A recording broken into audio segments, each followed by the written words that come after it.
Alright, so I recently purchased this insanely cool looking thumbnail art of Gojo in a superhero costume, and it gave me a very interesting idea. See, I wondered what would happen if Gojo became a superhero, and not just in his own universe, but other universes too. It made me question how strong Gojo could be as a hero in universes such as Invincible, the MCU, My Hero Academia, The Boys, and so on. Well, it interested me enough to make a video on it, so without any further yap, let's just jump straight into it.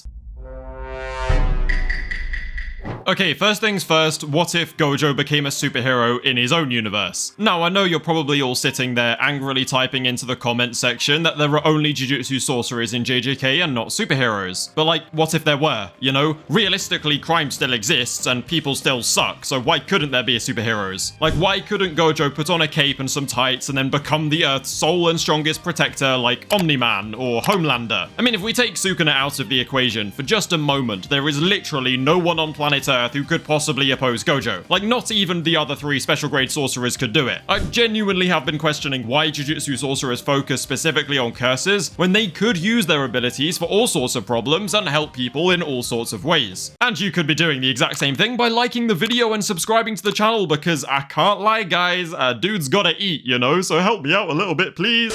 Also, just while I have your attention, you can now become a channel member by pressing that join button, and also remember to subscribe to my new second channel where I will be posting live action content. Anyway, let's continue. Gege Akutami himself said that Yuji would likely have been a firefighter if he wasn't a Jujutsu sorcerer. So why couldn't a Jujutsu sorcerer just fill in the role of a firefighter anyway? I mean, they're definitely the best suited for the job. Well, if Gojo became a superhero, then this is exactly what he would do. Petty crime, massive terrorist plot, kittens stuck in trees, white-haired women grooming their brothers. He would fix all of the issues above. And soon it won't just be curses and curse users that fear Gojo, but the entire world, as he rules them as, well, pretty much their god. Let's be honest, he will just be the Earth's god. He would be like Homelander, but even scarier and with, you know, less, like, mummy issues. A special grade is said to be capable of overthrowing a nation single-handedly, but Gojo is literally a special grade among special grades. He could take over the entire world if he wanted to, and there would be no one except Sukuna that could stop him. Definitely no military force, that's for certain. So they better hope the power doesn't corrupt him, or he might end up like Ghetto or Homelander. And then everyone is just cooked, to be honest. Like, there's really no escaping that. Hell, if Gojo went insane or turned evil, I doubt even Sukuna would be able to stop him. Anyway, enough of all of that, because what I really want to discuss in this video is what things would be like if Gojo was a superhero in other superpowered worlds, starting with The Boys.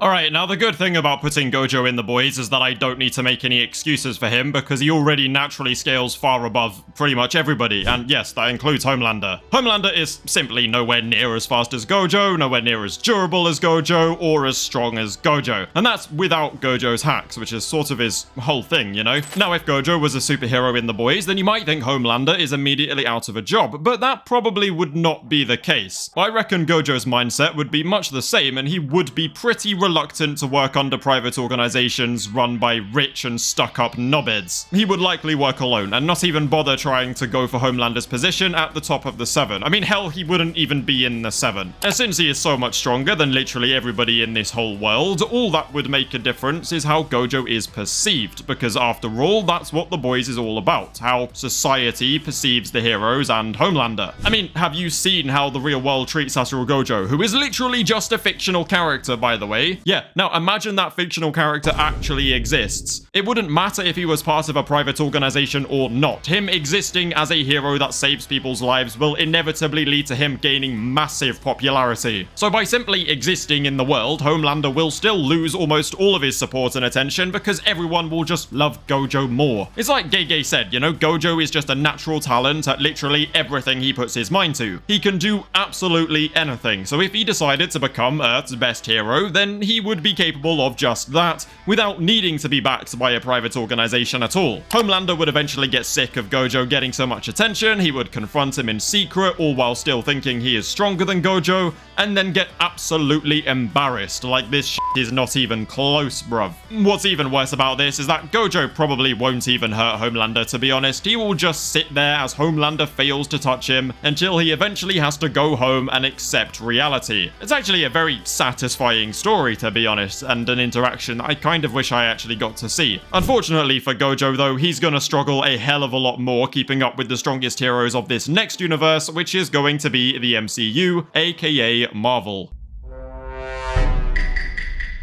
Okay, the MCU is actually really strange because the variation in power and speed scaling is genuinely unreal. And not even just between characters. Like, the same characters get stronger as the Marvel sagas go on, and they start to get some proper crazy levels around Infinity War and Endgame time. There are obviously the low tiers that stay as low tiers for most of the time, and this is basically, you know, everyone with no real enhancements. So Black Widow, Hawkeye, Daredevil, etc. The most you can get them to is like building level, you know? And then there are Super Soldier or Super Soldier equivalents such as Base Captain America, Crossbones, the Shocker, Training Wheels Spider-Man, Mark 6 to 7 Iron Man, and so on, you know? Now, Gojo would destroy all of these guys, and it's definitely not close because they peak at like small town level attack potency and are in the Mark 1 to 3 levels of speed, which Gojo is much faster than. But this is kind of early days MCU scaling before this stuff gets serious, and it wasn't even including the likes of Thor and Hulk, who are pretty much already country level in the first Avengers movie. Still though, if Gojo was a Marvel superhero, or even a member of the Avengers themselves, he wouldn't be the strongest, but he definitely would not be the weakest either. In fact, if you look at the original Avengers assembled lineup, I would say he's actually the third strongest member behind Hulk and Thor. His stamina and regeneration are two stats that consistently remain above all others because of the 6 eyes. Infinity and Infinite Void are also so unbelievably broken that they genuinely do make up for his lack of physical strength and speed in comparison to all the other Marvel mid-tiers. And as the MCU progresses, Gojo will only get left further and further behind because by the time Infinity War and Endgame come around, the majority of heroes are anywhere between moon and planetary level, as well as being between massively hypersonic and relativistic in terms of speed. For those of you who are not massive power scaling neeks, relativistic is a term that basically just means really damn fast. It's like you're kind of reaching the speed of light, but you're not actually there yet. It's just a big impressive word to make nerds sound more sophisticated, I'm not gonna lie. Anyway, Gojo simply cannot hold a candle to this level of strength and will rely solely on his hacks, which to be fair is still okay, because if Black Widow, Hawkeye and such can be part of the Avengers, then Gojo can definitely get on board with that. He will have legitimate uses and will be capable of beating some very strong opponents thanks to his big brain, endless stamina, infinity and domain expansion. And this is because Infinite Void should just straight up kill anyone who isn't an omniscient being or a machine. But with Thor doing things like standing inside of stars and Doctor Strange doing things like 1v1ing Infinity Gauntlet Thanos, what can Gojo really do? Realistically though, power scaling is dumb and stupid and I hate it. Like, these characters move as fast as they need to move, and they are as strong as they need to be in the moment because the writers prioritize coolness and plot over power scaling, as they should, because scaling is hella dumb. If Gojo was actually a hero in the Marvel universe, he would just scale to the rest of the superpowered people and keep getting stronger over time, the same way that they do. I mean,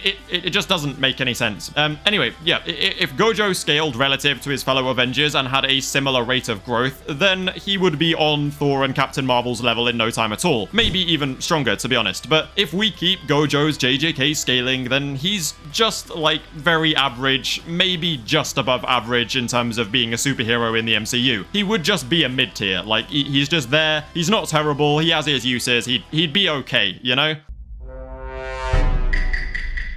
Okay, let's transition back to anime now as we see how Gojo would do as a hero in My Hero Academia. Now, this is a much more interesting conversation now because I believe, and correct me if I'm wrong, Horikoshi recently gave some information on Prime All Might scaling. Prime All Might's fastest travel speed is apparently Mark 10, which means almost everybody in the verse scales below that travel speed. I know I've always been a strong believer of Mark 3 JJK, but Restless Gambler and Eternal Flame recently opened my eyes to how fast Gojo and Sukuna really are are in comparison to everyone else in the verse. Now, you see, Maki is around Mark 3, and all the heavy hitters are relative to her. But a weakened Sukuna perception blitz this Mark 3 Maki, meaning he would have to be at least 6.86 times faster than she is. And as we all know, Gojo is comfortably faster than full speed Sukuna with blue, which means that if Sukuna is Mark 8 plus, then Gojo also likely falls within the Mark 8 to 10 range, which basically means he's up there with Prime All Might. Attack potency is a very different conversation altogether though, because Gojo, who is at maximum small city level, gets outclassed by a lot of MHA top tiers. His hacks are what push him so high yet again. But yet again, there's nothing wrong with that. Now, my hero actually has an official hero ranking, which is decided by a public vote. So even if Gojo isn't the strongest hero in that universe, he may still be relevant. Actually, if we take what Gege said about Gojo being able to do anything he wanted seriously, and the way Gojo is presented as this charismatic idol to so many people, then I think we may actually end up with a similar situation to if he was in The Boys. He would definitely be in the top 5 of hero rankings, and you could literally make an argument for him overtaking All Might as #1 hero, despite being blatantly weaker than him. His charisma, personality, love for attention, and good looks will almost definitely lead to Gojo becoming one of the most loved and remembered superheroes in all of My Hero Academia. And honestly, I think the absolute same thing applies to him in the One Punch Man universe too. He wouldn't be a complete bum, but he wouldn't be the strongest either, and yet he would probably still be a favorite amongst the people of that world and end up in a very high class. I mean, it's like I said in the Marvel section, with his JJK scaling, Gojo would actually just be a pretty average to just above average hero in a lot of these universes, but his charm and charisma make him perfect hero material. Gojo would be a hero that people love regardless of how strong he is in comparison to everybody else, which is ironic because that's kind of how he's seen in the real world too. People generally know that Gojo is only that strong in his own universe, and in the grand scheme of fiction he's pretty weak, and yet to this day he remains one of the most iconic and popular anime characters of all time, and I think he's gonna stay that way for a pretty damn long while. And I think this is exactly how it would work in most other universes. He would help people and be loved for it, and he wouldn't have to deal with that whole isolation thing because he wouldn't actually be the strongest anywhere else. Well,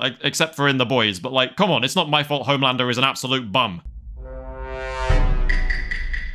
Okay, anyway, the last superhero universe that I wanted to place Gojo in was...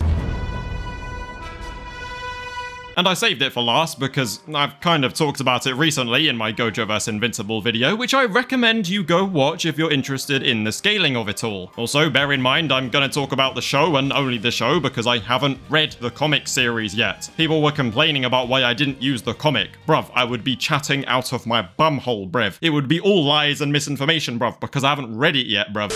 To summarize, Gojo would likely be the strongest human hero in Invincible, surpassing even the likes of the Immortal. Now, some nerds in my comment section were saying the Immortal is Mark because he can get to space in a matter of seconds, but the show verbatim states he has Mark 3 travel speed, so cry about it, that's what I'm gonna use. Anyway, in terms of physical stats, Viltrumites make Gojo look like a paraplegic toddler, but in terms of hacks, he's probably only contested by Atom Eve and Angstrom Levy's Rick Sanchez type technology. With Eve's mental limiter still in play though, he would likely be the Earth's strongest hero. He would also be able to throw hands with Viltrumites and potentially beat them, but again, if you want to know why I think that, then go and watch my video on it, you know? Overall though, yeah, Gojo would just be seen the same way the Immortal is, like a very strong dude who actually isn't that strong. And as cool as the idea of Gojo being a superhero is, he won't always be the strongest one around, but Gojo literally has the personality and charisma that it takes to become one of the most loved heroes in literally any universe he is in. So in conclusion, superhero Gojo isn't actually that strong, but he's still undeniably cool as hell. As always, make sure to like and subscribe if you enjoyed, feel free to join the Discord and follow me on Twitter, links below. Thank you guys for watching, and I will see you in a bit.